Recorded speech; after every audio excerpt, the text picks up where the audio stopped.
मीराबेन के गोद में जन्मा धर्म आसाना है, वह देश का है दीवाना जिसका देश दीवाना है। नमस्कार, मैं हर्ष कुमार, स्वागत है आपका। आज हम शो में बात करेंगे देश के प्रधानमंत्री नरेंद्र मोदी के 73वें जन्मदिन पर। सबसे पहले नरेंद्र मोदी को उनके 73वें जन्मदिन पर ढेर सारी शुभकामनाएं।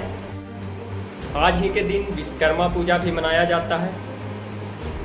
इसको मद्देनजर रखते हुए मोदी ने अपने जन्मदिन पर यानी कि आज पीएम विश्वकर्मा योजना पेश करेंगे। विश्वकर्मा योजना वो योजना है जिसका मुख्य उद्देश्य राज्य के शहरी और ग्रामीण क्षेत्रों के बढ़ई, दर्जी, टोकरी बुनने वाले, नाई, सुनार, लोहार, कुम्हार, हलवाई, मोची जैसे पारंपरिक कारोबारियों तथा हस्तशिल्प की कला को प्रोत्साहित करना और आगे कुल राशि 13,000 करोड़ रुपए है। 2014 में प्रधानमंत्री बनने के बाद से पीएम मोदी बड़े ही सिंपल अंदाज में अपना जन्मदिन मनाते हैं। पीएम बनने के बाद पहली बार उन्होंने अपनी मां के साथ अपना बर्थडे सेलिब्रेट किया था। 17 सितंबर 2014 को वो अपनी मां हीराबेन का आशीर्वाद लेने पहुंचे थे। इस दौरान हीराबेन ने पीएम मोदी को 5,001 रुपये दिए। प्रधानमंत्री मोदी ने इसे जम्मू कश्मीर बाढ़ राहत कोष में दान दिए।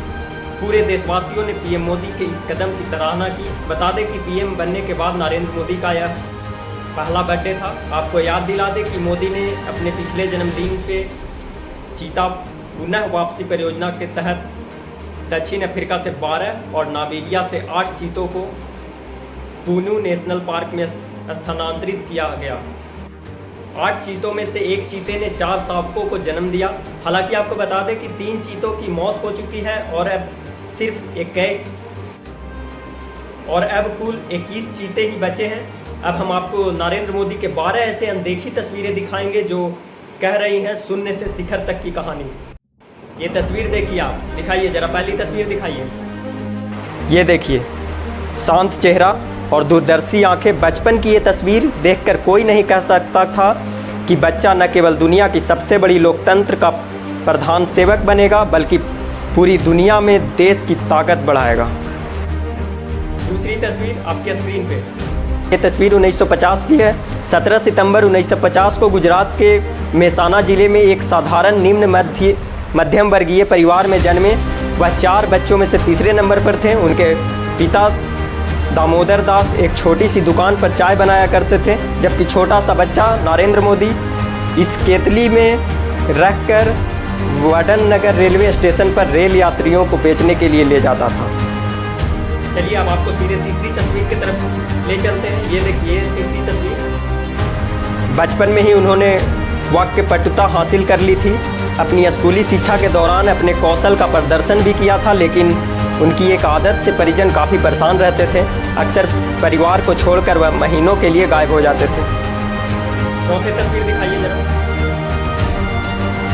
अपने निर्वासन के दौरान वह अलग अलग जगहों पर घूमते थे, लोगों को देखते थे, उनसे सीखते थे, बातें करते थे। कभी कभी तो हिमालय के लिए भी निकल जाते थे।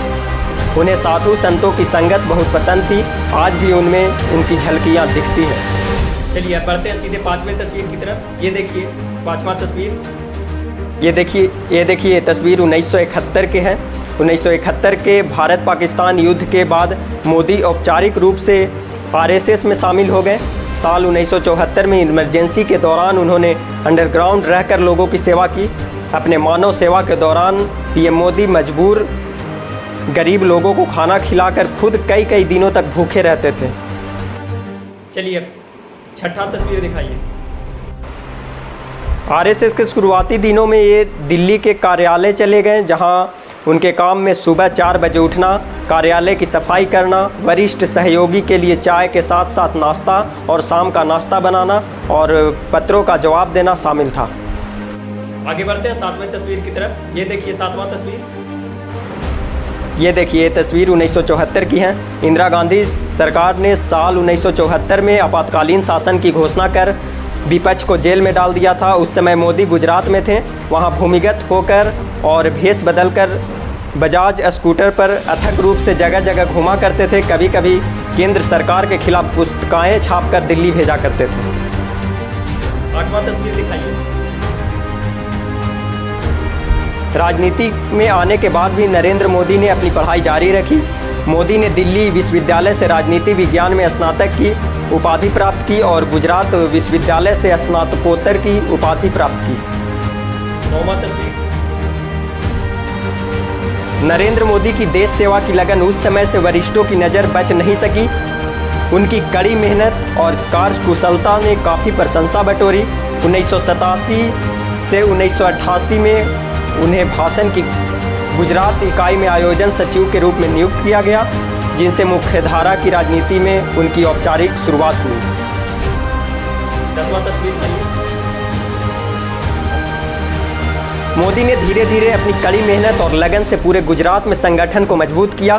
कार्यकर्ताओं के साथ उनकी घनिष्ठता बढ़ती गई।